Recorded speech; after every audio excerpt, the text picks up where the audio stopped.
नमस्कार दर्शक बंधु आपण देखुछंती जागृति ओरिया टीवी। सीबीएसई 10 श्रेणी छात्र छात्री आसीछि बड़ अपडेट।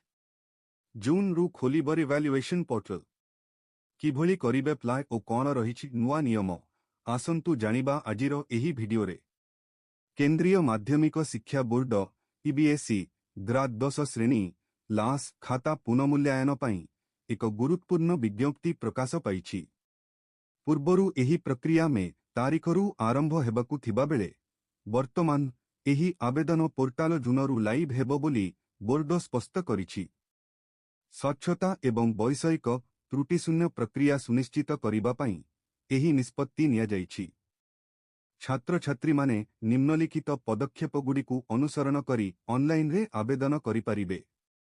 ऑफिशियल वेबसाइट को जानतु। सर्वप्रथमे सीबीएसई ईबीएसई रो ऑफिशियल वेबसाइट को विजिट करंतु।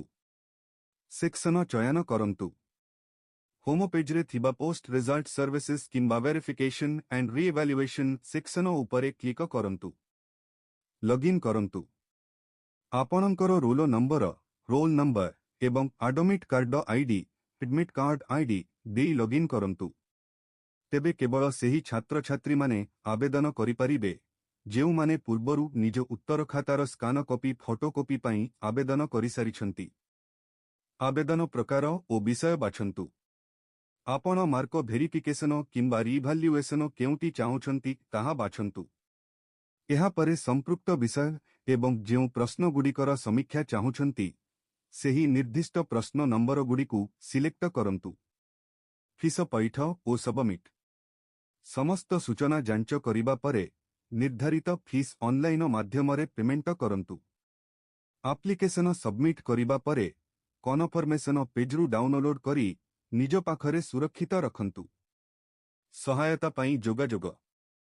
जदि आवेदन प्रक्रिया रे कोनोसी समस्या किंबा अभियोग थाए तेबे छात्र छात्री माने सीबीएसई रो टेलीकाउंसलिंग हेल्पलाइन नंबर किंबा ईमेल results@cbsisha इन माध्यमरे जोगाजोग करि परिबे।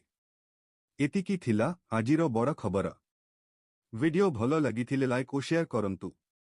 चैनल को सब्सक्राइब करी बेल आइकन दबाई दियंतु। धन्यवाद।